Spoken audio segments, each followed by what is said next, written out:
하나님의 사랑 그 아들 주셨네.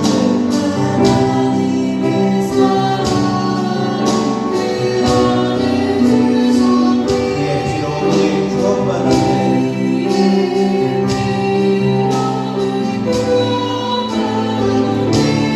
십자가에서 숨으신 그 사랑,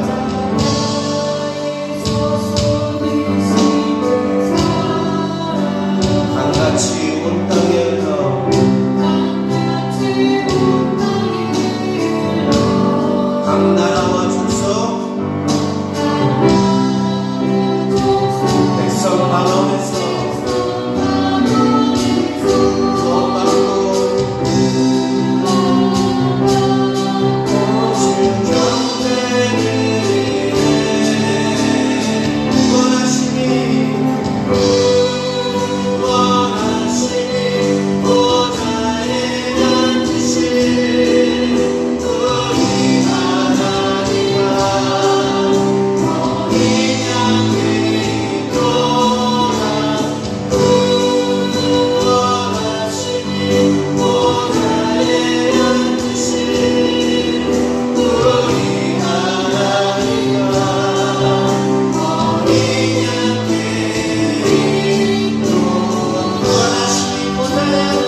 영광이 하나님께 영광의 박수를 올려드립니다.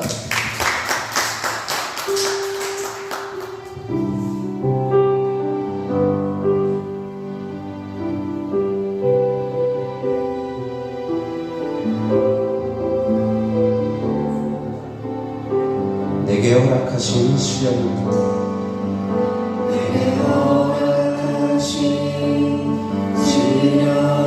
통해 나의 믿음 더욱 강하게 자라나고 험한 산과 골짜기 지나는 동안 주께 더 가까이 나를 이끄시네. 내가 겪는 시험이 어렵고 힘겨워도 내 죽음보다 크지 않네. 내 앞에가 하나 달라지지 않으면 주가 나와 바다를 걷게 하리. 나는 믿네. 주의 능력으로 내 스스로 깨달리. 나는 믿네. 주의 능력으로 난 내일 나가리라. 주와 함께 싸워 승리하리라. 날마다 믿음으로 나 살아가리. 내게 허락하신 시련을 통해 나의 믿음 더욱 강하게 자라나고 험한 산과 골짜기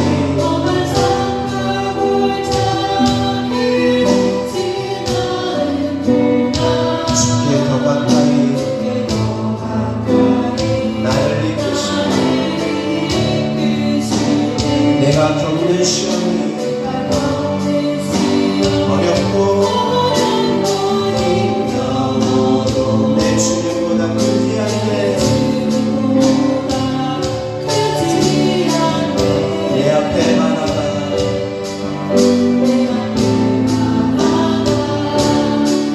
달라지지 않으면 주가 나로 바다를 걷게 하리.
믿음만이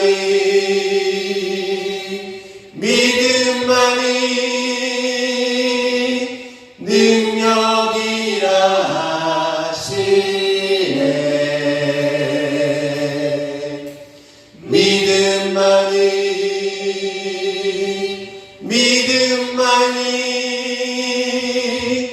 능력이라 하시. 우리 다 같이 할 수 있다. 할 수 있다 하신 주. 할 수 있다 하신 주. 믿음만이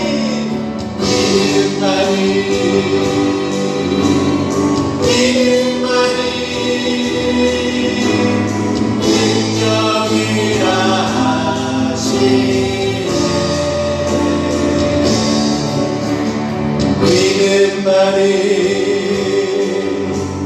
믿음만이 능력이라 하시니. 마지막으로 할 수 있다 하신 주. 할 수 있다 하신 주. 믿음만이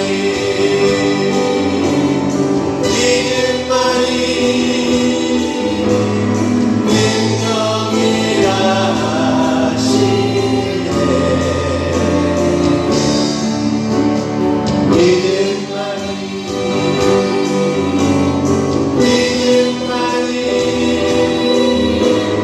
믿음만이 능력이라 하시네.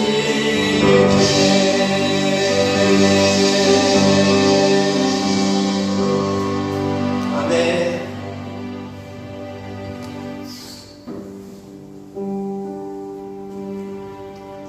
우리에게 믿음을 주시는 하나님 앞에 오늘 이 시간 이 예배를 통해서 우리가 주님을 제대로 믿을 수 있는, 주님만 바라보고 살아갈 수 있는 믿음을 허락해 달라고 우리 가운데 하나님의 성령을 통해서 우리에게 쓰임을 주시고 새로운 삶을 허락해 달라고 함께 기도하도록 하겠습니다. 살아계신 하나님 감사합니다. 오늘 주님 앞에 기도하는 것은 하나님 패시코드니 무슨 말이냐, 믿는 자에게 능치 못함이 없다고 말씀하신 하나님, 오늘 시간 주님을 바라보고 하나님 주의 능력을 소망하며 담대히 나아갈 수 있도록 주님 도와주시기를 원합니다. 살아계신 하나님, 오늘 시간 주님의 예배 가운데 함께해 주시고 하나님의 그런 사랑으로 해주시기를 원합니다. 하나님의 믿음의 능력으로 하나님께서 이루실 것들, 하나님의 능력, 하나님의 이루실 것들을 보여주시고 하나님의 믿음을 가지고 담대히 세상을 이겨 나아갈 수 있도록 도와주시기 원합니다.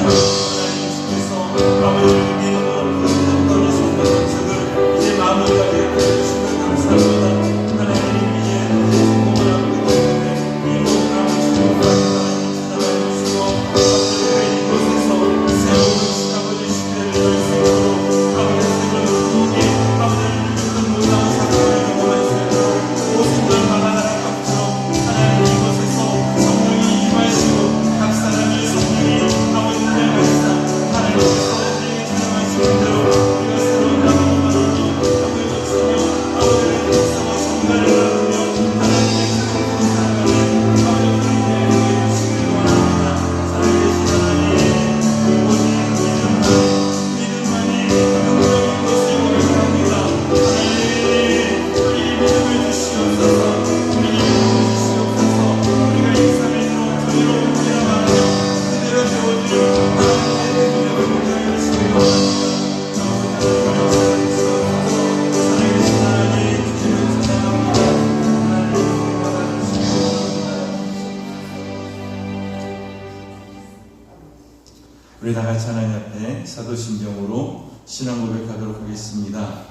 전능하사 천지를 만드신 하나님 아버지를 내가 믿사오며 그의 외아들 우리 주 예수 그리스도로 힘싸우니 이는 성령으로 잉태하사 동정녀 마리아에 나시고 본디오 빌라도에게 고난을 받으사 십자가에 못 박혀 죽으시고 장사한 지 사흘 만에 죽은 자 가운데서 다시 살아나시며 하늘에 오르사 전능하신 하나님 편한 자에 계시다가 저리로서 산 자와 죽은 자를 심판하러 오시리라. 성령을 쌓으며 거룩한 은혜와 성도가 서로 교통하는 것과 죄를 사하여 주시는 것과 몸이 다시 사는 것과 영원히 사는 것을 믿사옵나이다. 아멘.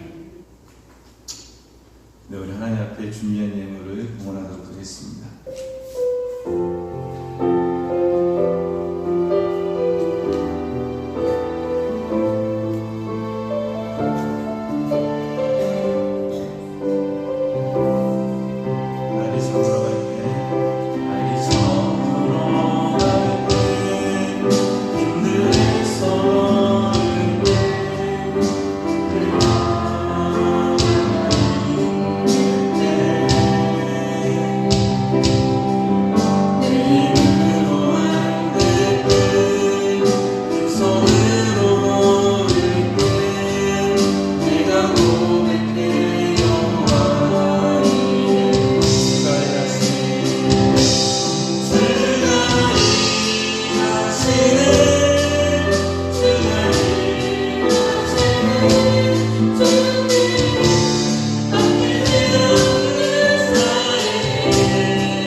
교회 소식을 나누도록 하겠습니다. 저희가 7월 달부터 이제 본격적으로 시작한 공사가 마당을 정리하고 아스콘 포장까지 마치게 되었습니다. 여러분들 오늘 보니까 새로운 의자에 앉아 보시니까 편하고 좋죠. 의자가 보기에도 너무 예쁜데 하나님의 은혜로 이렇게 의자와 또 추우면 냉난방기도 이제 다 설치가 돼서 전 더운 것 같은데 여러분들은 어떠세요? 아마 올해는 여러분 춥지 않고 따뜻하게 잘 지낼 수 있을 거라고 생각을 합니다. 워낙 건물이 햇빛도 잘 들어오고 너무 따뜻해서 혹시 졸지 않을까 생각하는데 뭐 자는 것도 하나님 은혜니까 그죠?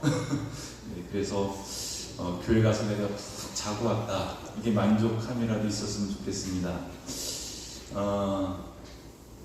저희가 이제 광고 드리고 싶은 것은 저희가 추수감사주일은 셋째 주일날 추수감사주일을 지키도록 하겠습니다. 그리고 저희가 김장을 이제 이번 주에 합니다. 이번 주에 하는데 오늘 배추를 따서 절였다가 우리 지성영 원사님이 내일 버무리자고 하십니다. 혹시 시간대 괜찮으시면 그렇게 하도록 하겠습니다. 그리고 제가 참 이상하게 오늘 아침에 그 생각이 드는 거예요. 하나님이 저 같은 것도 교회의 지도자라고 계속 하나님이 이렇게 그 마음들을 주실 때가 있어요. 그래서 사실은 우리 민혁이한테도 충만이한테도 제가 올해 초부터 인수인계 좀 해라. 얘 보고 영상할 수 있는 것 좀 가르쳐라. 너는 배워라. 그랬는데 결국은 잘 안 되더라고요. 목사가 얘기를 하면 좀 귀담아 들으면 좋을 텐데 한 귀로 듣고 한 귀로 흘려버리니 그러더니 충만히 내가 이제 교회를 이제 그 군선교사로 파송이 되고 제가 올해 그 우리 집 우진이 보고 내년부터 이제 드럼을 네가 하게끔 할 테니까 계속 연습하라고 그랬는데 원래는 한 달에 한 번씩이라고 생각했어요. 근데 이제 한 달에 적어도 3번, 4번 해야 될 것 같아요. 그리고 혜민이가 그 울진에 있는 두산 에너지 BCCT인가요? 네, 거기로 저희 취업하게 됐습니다. 그동안 이제 몇 군데 취업이 됐어요. 근데 우리 혜민이가 이제 그 건축과를 나와서 이제 건축기사하고 안전기사 자격증을 땄지만 본인은 이제 공정관리인가요? 뭐죠? 네, 공정관리. 네, 그 부분을 배워보고 싶다고 그래서 계속 지원했는데 하나님의 은혜로 몇 군데 그래도 합격이 됐는데 그 중에서 울진에 있는 현장으로 가기로 그렇게 본인이 결정을 해서 아마 이제 다음 주 화요일 날 울진으로 내려갈 것 같아요. 그래서 지금 이제 우리 혜빈이는 이제 거기 가면 이제 이동할 수 있는 조그만한 이제 중고차라도 하나 사려고 지금 이제 애를 쓰고 있는데 혹시 생각날 때마다 기도해 주시고 저도 개인적으로 이제 교회 큰 일꾼 하나가 없어져서 멀리 가기 때문에 매우 아쉽기는 하지만 하나님께서 하나님의 사랑으로 이 빈자리를 채워주시고 우리 혜민에게도 좋은 인생의 경험이 될 것 같아요. 그래서 여러분 생각 때도 많이 기도해 주시고 또 건반을 치는 오이수가 이번 주에 그 졸업 시험을 봅니다. 그래서 기도해 주시면 고맙겠습니다. 그리고 더 기도를 부탁드릴 것은 저희 교회가 이제 준공을 받아야 사실은 이 나머지 것들을 이렇게 꾸미고 저희가 이제 여기 입주해서 이렇게 마음껏 이제 그 예배를 드릴 수가 있는데 지금 이제 두 가지 게 중요한 게 이제 걸려 있는데 하나는 뭐냐면 수도 문제예요. 그래서 저희가 그전에는 이제 한 피치였는데 한 피치였으니까 상관이 없었고 건축할 때도 도면에도 사실 안 나와 있어요. 그 수도에 대한 게. 그래서 우리 당연히 그냥 될 거라고 생각하고 그냥 했는데 이제 막상 준공을 받으려고 하다 보니 저희가 피치를 두 개가 나누어졌는데 수도 계량기가 전에 피치에 있는 거잖아요. 이 세 피치에 계량기가 있어야 된다는 거예요. 그래서 이제 그 공사를 하려고 하니 너무 비용도 많이 들고 또 기껏한 아스콘을 이렇게 다시 해치고 거기다 관을 묻는 게 너무 마음이 안 좋은데 기도해 주세요. 그래서 제가 좀 아는 분한테 좀 부탁을 했어요. 그냥 이 상태에서 준공받을 수 있게 좀 해달라고. 그래서 여러분 기도해 주시고 또 하나는 저희가 저 뒤에 그러니까 저희가 이제 그 조경을 좀 해야 되는데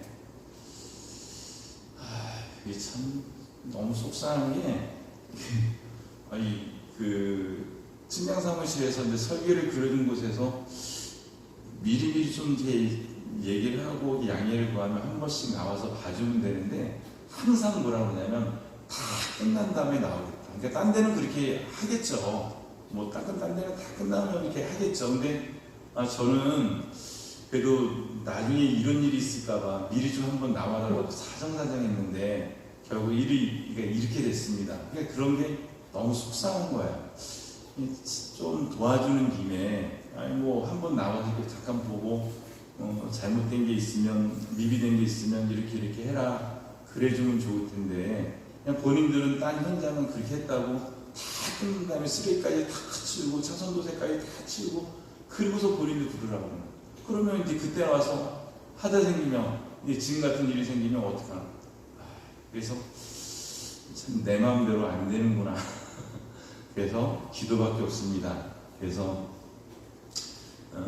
기도해 주셔서 저희가 이제 이 문제도 잘 해결하고 어쨌든 뭐 다른 것들은 잘 넘어갈 것 같은데 그렇게 해주시면 지금 이제 여러분 보시다시피 냉난방, 가스, 수도, 그 다음에 가스 시설 어쨌든 저희 입주하기에는 전기도 이제 다 점검받았고 다 끝났어요. 그래서 이제 서류 준비해서 준공해서 그런 미비점만 저희가 이제 보완해서 하면 될 것 같은데 원래 준공받는 게 사실 쉽지 않습니다. 그래서 오래전부터 여러분들에게 계속 기도를 부탁드렸고 이번 주간 특히 기도해 주셔서 이 문제가 잘 해결될 수 있도록 이제는 뭘 하고 싶어도 쓸 돈도 없는데 하나님이 정말 이 상황 가운데서 잘 헤쳐나갈 수 있도록 여러분 기도해 주시면 고맙겠습니다. 그리고 제가 주보를 한번 봐서 나머지 소식은 주보를 참고해 주시면 고맙겠습니다.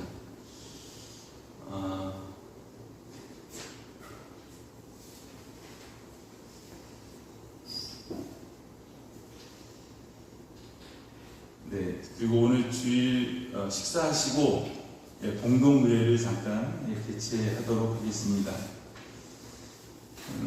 저희가 지금 준공이 나야 이제 서재도 꾸미고 책상도 갖다 놓고 좀 할 것 같은데 이제 회의록 같은 게 없어서 조금 이제 부담스럽긴 하지만 저희가 공동의회는 안건은 저기 남은 피지를 매매하거나 임대하는 것에 대한 여러분들의 생각을 묻도록 하겠습니다.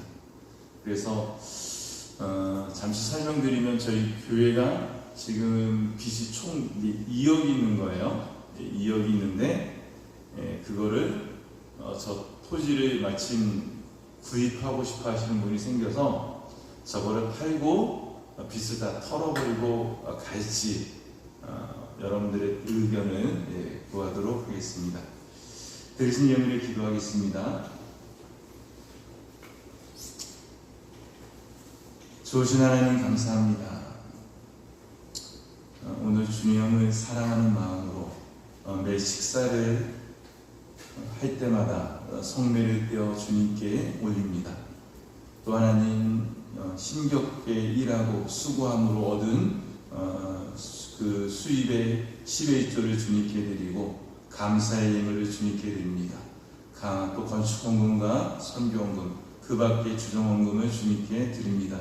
하나님 예물 드리는 손길마다 하나님 기억하여 주시고 하나님께서 은도 내 것이요 금도 내 것이라 말씀하신 이 세상의 창조주인 하나님께서 사랑하는 성도들의 가정과 직장과 저들의 삶 가운데 늘 물질이 마르지 않고 나누어주고 꾸어주며 베푸는 삶을 살아갈 수 있는 축복을 허락하여 주시기를 원합니다. 하나님 우리가 심는 것마다 풍성한 열매를 거두게 하시고 우리가 계획하는 일마다 하나님께서 아름다운 결실을 볼 수 있도록 도와주시기를 원합니다. 우리 가족들이 늘 우애와 또 화목하게 해주시고 하나님의 사랑과 은혜가 넘쳐날 수 있도록 축복하여 주시기를 원합니다. 그렇게 행하신 하나님을 찬양하며 예수님의 이름으로 기도드렸습니다. 아멘. 네, 오늘 우리가 함께 은혜 받으실 말씀은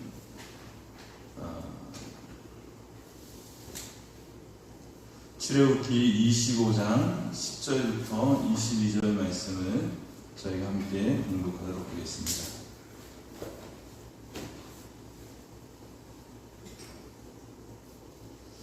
출애굽기 25장 10절부터 22절입니다.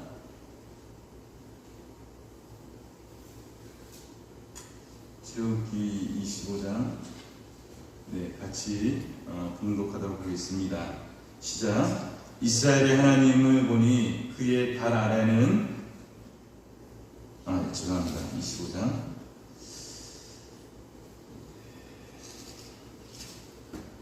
10절부터 그들은 조각목으로 배를 짜되 길이는 2깃반 넓이는 한 규빗반 높이는 한 규빗반이 되게 하고 너는 순금으로 그것을 싸되 그 안팎을 싸고 위쪽 가장자리에 돌아가며 금태를 이루고 금고리 넷을 부어 만들어 그 네 발에 달되 이쪽에 2고리 저쪽에 2고리를 달며 조각목으로 채를 만들어 금으로 싸고 그 채를 그 양쪽 고리에 꿰어서 배를 밀게 하며 채를 그의 고리에 끈대로 두고 빼내지 말지며 내가 내게 줄 증거판을 뱃속에 들주며 순금으로 속죄소를 만들되 길이는 2규빗반 넓이는 한 규빗반이 되게 하고 금으로 그 둘을 속죄소 두 뿔에 쳐서 만들되 한 그룹은 이 끝에 한 그룹은 저 끝에 곧 속죄소 두 끝에 속죄소와 한 동이로 연결을 치며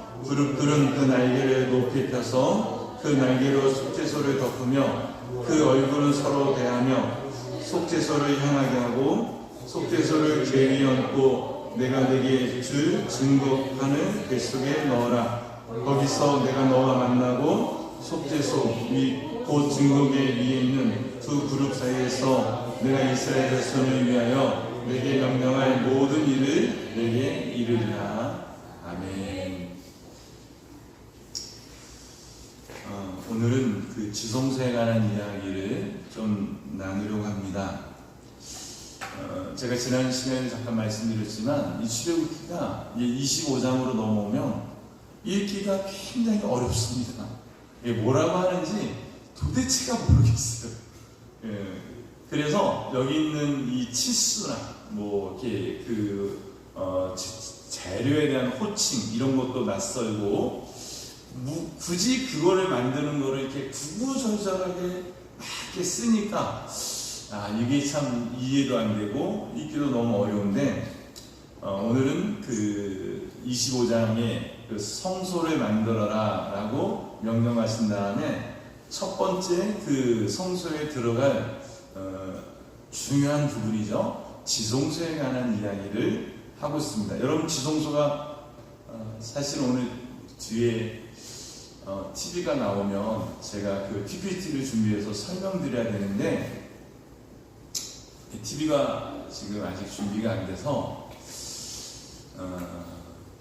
그래서 이 말로 설명하려니 제가 이게 잘 할 수 있을지 모르겠는데 여러분 주목해 주시면 고맙겠습니다. 오늘 그 10절의 말씀에 보니까 이렇게 말합니다. 그들은 조각목으로 궤를 짜되 그러면 조각목으로 무엇에 관한 얘기를 하냐면 먼저 지성소에 관한 얘기를 하는데 그 지성소에 둘 법궤, 언약궤를 먼저 어떻게 만들어야 될지에 대한 이야기를 하는 거예요. 근데 이 언약궤를 만들 때 그 재료가 뭐냐면 조각목이래요.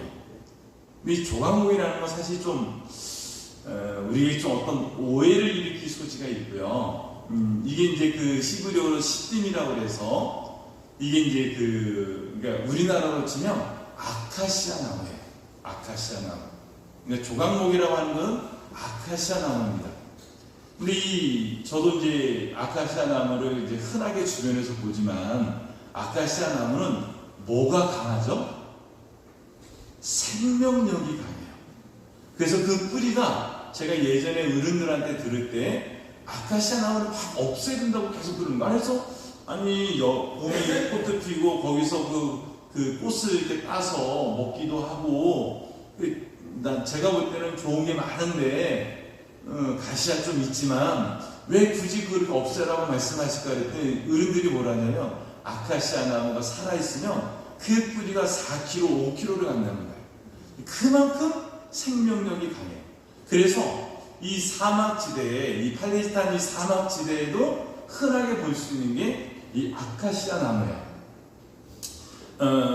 그래서 이 아카시아 나무가 이 생명력이 강한데, 이제 고대로부터 아주 이제 귀한 것들, 이제 가구를 짜거나 어떤 기물을 짤 때 이 아카시아 나무를 종종 썼다고 합니다. 이 아카시아 나무가 상징하는 것은 영원 불멸이에요. 그래서 이 아카시아 나무, 이 십진나무라고 하는 이 아카시아 나무로 이 법궤를 짜는데, 법궤라는 거는 작은 상자 같은 거예요. 크지 않아요. 오늘 그 치수를 보니까 여러분 그 한 규빗이 얼마큼인 줄 아세요? 요 손끝에서 여기 팔꿈치까지. 그러면 대략 45cm. 그러면 두 규빗 반이면 한 120cm 정도 되겠죠. 예, 그 정도 대충, 그 정도. 그러니까 크지 않아요. 그러니까 우리가 보통 어느 정도냐면 여러분 위에서 강대상 보셨죠? 강대상 그 정도의 치수라고 보시면 돼요. 그런데 그거를 조각목, 아카시아 나무로 그거를 먼저 짜는 거예요. 그리고 그 안팎으로 금으로 그것을 입히는 거죠. 금이 상징하는 건 뭐냐면 그 불변해, 변하지 않는 게. 그래서 금이 가지고 있는 가치가 변하지 않는 거죠. 세월이 아무리 지나도 금은 늘 그 모양 그대로 유지하고 있습니다. 그래서 금으로 앞뒤를 싸고, 그리고 중요한 게 뭐냐면 그 안에다가 무엇을 집어넣는다고 그랬죠? 들어가는 세 가지가 있습니다. 그 언약궤, 법궤 안에는 뭐가 있죠? 네, 십계명을 기록한 두 돌판과 그 다음에 아론의 쌍난 지팡이와 만나를 담았던 항아리, 이 세 가지를 집어넣는 거예요. 그리고 그러면 상자니까 여러분 뚜껑이 있어야 되잖아요. 뚜껑을 만드는 거예요. 이제 그 뚜껑이 중요해요. 그래서 상자에 보면 이렇게 밑으로 그 사람들이 이렇게 들고 옮길 수 있게 고리를 만들고 채를 두 개, 양쪽에 두 개를 집어넣는데, 그리고 그 위에다가 이제 뚜껑을 만드는 거예요. 그 뚜껑을 뭐라고 그러냐면 속죄소라고 하는, 속죄소. 그래서 그 뚜껑을 만드는데, 그 뚜껑을 이렇게 만드는 그 모양을 보면 어떤 거냐면 그 두 그룹, 천사들이에요. 천사들. 그룹이라고 하는 천사가 양쪽에서 하나, 이쪽에서 또 하나 세워져 가지고 날개가 서로 이렇게 닿고 얼굴은 서로 마주보고 있어요. 근데 어떤 그 성막책에 보면 날개가 이렇게 뾰족히 올라가는 게 있는데, 그거는 그림이 잘못된 거예요. 서로 이렇게 날개를 마주대해서 그 위에 뭘 하냐면, 뭐가 그렇게 마주대하고 있잖아요, 여러분. 이렇게 두 그룹이 날개가 마주대하면 이 마주대한 이 날개 위에 누가 와서 앉으세요. 네. 주님이 이 위에 앉는 거예요. 네. 주님이 이 위에 앉으면 그 다리 걸쳐지는 그 부분이 아까 이제 고리를 해가지고 이렇게 채를 넣었는데 그 정도가 이제 닿는 거예요. 그래서 거기를 발등상이라고 해요. 그래서 여호와의 발등상 그러면, 여러분 옛날 구약의 히브리 사람들이 하나님을 볼 수 없잖아요. 근데 그 법궤를 보면서 이게 여호와의 발등상이다. 그 그룹에 그러니까 그룹에 앉는데 날개가 이렇게 뾰족히 나오면 얼마나 엉덩이가 아프시겠어요. 그러니까 이렇게 마주대하는 거예요. 그리고 그 위에 앉아서 바르게 내려놓으시면 그 닿는 부분이 발등상이다. 그래서 사람들은 그 여호와의 법궤 위에 있는 그 속죄소 또는 시은자, 하나님이 만나주시는 곳이라 시은자라고 그러는데, 그거를 보면서 하나님의 인재를 보는 거예요. 그래서 마치 주님이 정말 앉아있고 발이 거기 닿아 있는 것처럼, 그래서 여호와의 발등상이다, 이렇게 이야기를 하는데, 이 지성소 안에는 작은 공간입니다. 작은 공간인데, 우리 집 방 정도밖에 안 돼요. 그 작은 공간인데, 그 공간에 오직 뭐만 있냐면, 이 법궤만, 이 언약궤만, 그 법궤라고 하는 건 하나님의 그 율법을 담은 두 돌판을 기록했다는 것이고, 똑같은 의미에서 이거를 언약궤라고 하는 것은 그 두 돌판을 단지 법전으로 보지 않고 언약의 문서로 볼 때 그거를 언약궤라고 하는 거예요. 그래서 서로 다르게 부르지만 같은 용어입니다. 같은 것을 가리키고 있는데, 오직 그거 하나밖에 없어요. 그 지성소 안에는 그 기물밖에 없는 거예요. 그리고 지성소 바깥에는 성소가 있잖아요. 성소는 사람들의 방이고 지성소는 하나님의 방인 거예요. 그래서 지성소는 오직 하나님만이 그곳에서 거하시는 거죠. 그래서 사람들이 함부로 들어가면 안 됩니다. 오직 1년에 하루밖에 들어갈 수 없어요. 그게 언제냐면 유대력으로 7월 10날 대속죄일날, 아무나 들어갈 수 없습니다. 오직 대제사장만 들어갈 수 있는 거예요. 그래서 시장의 문을 열고 7월 10날이 되면 대제사장이 정함으로 이렇게 들어가요. 들어가서 그 7월 10날 대속죄날 3번 그 제사를 지내는데, 먼저 왕과 그 높은 사람들을 위해서, 두 번째는 백성들을 위해서, 마지막으로 제사장 자신의 죄를 하나님 앞에 속죄하는 그 의식을 치르는 거죠. 근데 저 지성소에 들어갔는데 만약에 제사장이 나오지 않았어요. 그러면 그건 무엇을 의미하는 거냐면 하나님께서 그 죄를 용서하지 않았다. 하나님이 이렇게 용서를 해야만 그가 살아나올 수 있는 거예요. 지성소에서. 그리고 거기는 그 법궤뿐만 아니라 벽 사방이 세상에 빛 하나 들어갈 수 없고 다 금으로 둘러싸여 있는데, 그곳에서는 오직 하나님께서 하나님의 빛으로 비추시고 사람을 만나시는 거죠. 네. 그런데 오늘 뭐라고 얘기를 하냐면, 오늘 22절 말씀에 이렇게 얘기를 합니다. 이제 마지막 그 결론으로 이제 뭐라고 그러냐면, 속죄소에 대한 얘기를 하잖아요. 속죄소를 개 위에 얹고, 22절에 보니까 내가 내게 줄 증거판을 개 속에 넣어라. 거기서 내가 너와 만나고 속죄소 위, 그 증거계 위에 있는 두 그룹 사이에서 내가 이스라엘 자손을 위하여 내가 내게 명령할 모든 일을 내게 이르리라.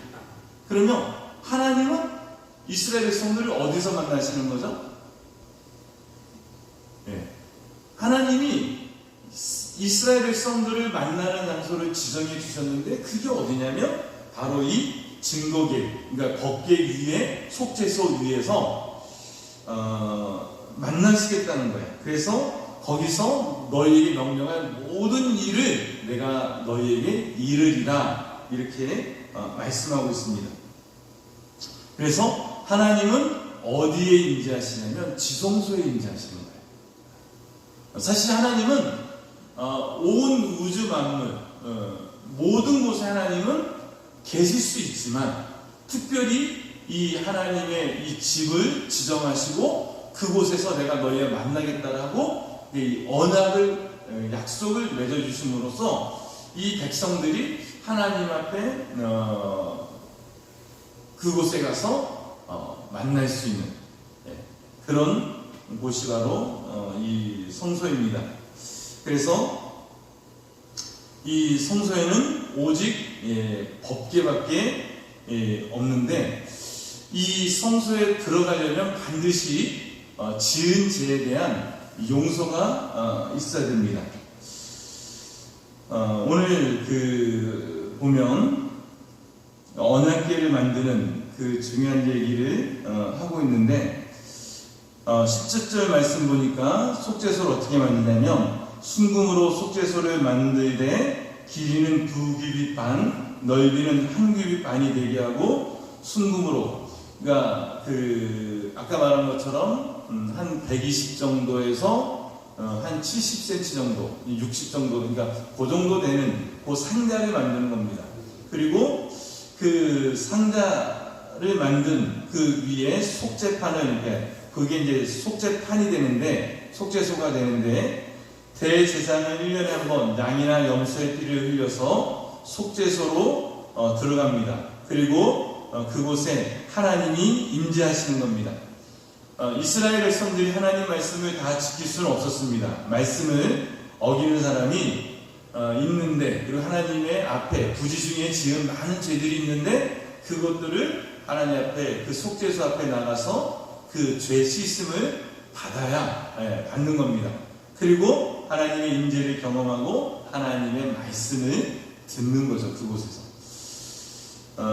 그룹 둘에 대한 이야기가 나오는데, 이 18절 보니까 금으로 그룹들을 속죄소 두 끝을 쳐서 만들되 한 그룹은 이 끝에 한 그룹은 저 끝에 그 속죄소 두 끝의 속죄소와 한 덩이로 연결할지며, 그룹들은 두 날개를 높이 펴서 그 날개로 속죄소를 덮으며 그 얼굴을 서로 대하며 속죄소를 향하게 하고, 금을 두들겨서 이 속죄소를, 뚜껑을, 그러니까 언약궤의 그 뚜껑을 만드는 건데, 아까 말한 것처럼 그런 모양으로 만드는 겁니다. 그리고 중요한 것은 이게 분리가 되면 안 돼요. 그러니까 이 판하고 밑에 있는 밑판하고 그룹들이 서로 하나로 연결이 돼야 됩니다. 그래서 이게 임의적으로 분리하거나 뛸 수 없도록 그렇게 만들었습니다. 그래서 이 그룹이라고 하는 천사는 말씀을 이제 호위하는 그런 역할을 하는데, 그래서 이 속죄소에 이 사단이 역사하지 못하도록 하는 겁니다. 하나님은 예수 그리스도의 피를 믿는 자에게 천사를 보내서 보호해 주십니다. 그리고 21절 22절 말씀 보니까 속죄소를 계기에 얹고 내가 내게 줄 증거판을 궤 속에 넣어라. 거기서 내가 너와 만나고, 그리고 속죄소 위 곧 증거궤 위 있는 두 그룹 사이에서 내가 이스라엘을 위하여 내게 명령할 모든 일을 내게 이르리라 라고 명령하였습니다. 이 언약궤 속에는 10계명을 기록한 두 돌판을 넣으라고 했습니다. 제가 아까 말씀드린 것처럼 언약궤에는 3가지 물품이 들어가 있어요. 그런데 그 이름에서 우리가 기억하는 것처럼 이 언약궤를, 이 법궤를 그 법궤 되고 언약궤 되고 증거궤가 되게 하는 게 있어요. 그게 바로 뭐죠? 하나님의 율법을 기록한 두 돌판이에요. 그러니까 만나게 담은 항아리는 물론 중요한 거지만 없어도 돼요. 아론의 쌍난 지팡이는 표적을 분명히 증거하는 아주 중요한 거지만 없어도 돼요, 여러분. 그런데 그 법궤가, 그 증거궤가, 그리고 그 언약궤가 되게 하는 건 뭐냐면 두 돌판인 거예요. 제가 여러분들에게 계속 말씀드린 것처럼 이게 얼마큼 중요하냐면 하나님이 이스라엘 백성들과 내가 너와 결혼하겠다, 혼인하겠다고 19장에 말씀하셨어요. 그래서 나는 너희 하나님이 되고 너희는 내 백성이 되겠다고 말씀하셨어요. 그리고 그 말씀처럼 이제 24장에 이 두 존재가 서로 결혼하고 100년 해로를 약속하는데 그 혼인서약서가 바로 뭐냐면 이 십계명인 거예요. 그런데 그 하나님과 이스라엘 백성들이 맺은 그 언약의 문서 위에 누가 임재하시는 거죠? 하나님이 오시는 거예요. 하나님은 자신이 그 약속한 시내산의 언약, 하나님이 주신 그 언약 위에 임하시고 그것을 친히 지키시고, 그리고 그것이 그만큼 소중하고 중요하다는 것을 이 법궤를 통해서 다시 한번 우리에게 보여주고 있습니다. 그리고 하나님은 속죄소에서 이스라엘 백성들을 만나신다고 하십니다. 우리는 속죄소에서 죄 사함을 받을 때 성령을 받고 하나님을 만날 수가 있습니다. 그래서 우리가 하나님을 믿지만 하나님을 경험하지 못한 사람들에게 동일하게 뭐가 부족하냐면 이 죄사함의 경험이 없어요. 그래서 제가 기억하는 것은, 제가 신학교 때 저희가 오살리 기도원으로 이제 막 신학생 때부터 계속 때가 되면 이제 올라가서 이제 3일 동안 이제 금식성회를 하는 거예요. 그러면 3일 동안 그 신학생들이, 그 수백 명의 신학생들이 뭘 하냐면 막 그 말씀을 듣고 은혜를 받고, 밤에는 막 그 묘지에 올라가고 나무 하나씩 붙잡고 하나님한테 막 기도하는 거예요. 하나님, 저에게 성령을 주세요. 근데 여러분, 성령이 아무에게나 오는 게 아니라는 거예요. 어떤 사람에게 오는 거냐면 죄사함을 받는 사람에게 오는 거예요. 그 성령의 역사는 이 죄 씻음의 역사와 성령의 임재가 동일하게 올 때가 많아요. 그래서 성령이 임하시면 우리에게 깨닫게 하는 겁니다. 내가 그 전에 아무렇지 않게 지나갔던 그 죄가, 그 허물들이, 그 사건들이 그게 얼마나 큰 죄인지를. 그래서 성령 받은 사람들이 공통적으로 드러내는 모습 중에 하나가 뭐냐면 막 눈물 콧물을 흘리면서 막 우는 거예요. 회개하는 거죠. 그런 역사가 우리 가운데 있게 되기를 간절히 축원합니다. 근데 그런 어떤 성령의 역사를 경험하지 못하신 분들은 그래서 내가 지금 구원을 받았는지, 내가 세상에 속한 사람인지, 하나님께 속한 사람인지, 이게 잘 구분이 되지는 않아요. 그래서, 저희 제가 다녔던 순복음 신학교에서는 그 신학교에 입학할 때도 반드시 묻는 게, 전도사 임종을 받을 때도, 목사 임직을 받을 때도 반드시 묻는 게 뭐냐면, 성령 세례를 받았느냐, 중생한 경험이 있느냐, 이거 반드시 묻는 거예요. 그러니까 여러분, 목회자만 그런 게 아니라 사실은 우리 모든 성도가 하나님 앞에 그런 경험이 있어야 돼요. 그래서 어떤 사람이든지 하나님 앞에 거듭남의 체험이 있고 이 죄시승의 그런 어떤 경험들이 있어서 성령이 내 안에 역사하시는 그 경험이 있을 때 내가 세상으로부터 어떤 유혹과 핍박과 어려움을 당해도 그것을 이겨낼 수 있는 거죠. 제가 요즘에 하나님 앞에 참 감사한 것 중에 하나가 뭐냐면, 얼마 전부터 제가 이제 혼자서 이렇게 일하고 있으면 우리 권사님들이 저를 불쌍히 여기셔서 밥도 해다 주시고, 어제는 우리 이금장 권사님들 김장하셨는데 그 김장했다고 일부러 고기를 많이 삶아가지고 저에게 초대하시는 거예요. 그래서 참 이제 그런 게 감사하기도 하고, 정말 제가 감사한 게 뭐냐면, 혼자서 이렇게 일을 하는 이유 중에 하나는 뭐냐면, 저희가 이제 같이 일하시는 우리 팀들이 있는데, 이분들이 음향이나 영상, 이렇게 어려운 것들은 잘 못하세요. 어차피 제가 천천히 해야 되는 것들이 있고, 그리고 며칠 전부터는 이제 교회 공사비도 이제 바닥났고, 그래서 나 혼자 해야 되겠다 싶어서, 그리고 정 사람이 필요할 때는 혜민이 불러다가 같이 일하고 이제 그러고 있습니다. 근데 그러다 보니까 일이 쉽게 잘 진척이 안 돼요. 그리고 제가 이렇게 혼자서 일할 수밖에 없는 게 뭐냐면, 이제 마무리 때가 되니까 막 사방에서 전화 오고 막 해결해야 될 것들이 많고 막 그러면 이제 알아서 해주는 사람들이 없는 거예요. 그래서 저는 제가 보면 다 내 일이고 다 일거리인데 다른 사람들은 아무리 봐도 그게 눈에 안 띄는가 봐요. 그래서 그 주인하고 다른 것 같아요. 그러다 보니까 그냥 힘들어도 혼자 하는데, 제가 하나님 앞에 참 요즘 받는 은혜가 뭐냐면,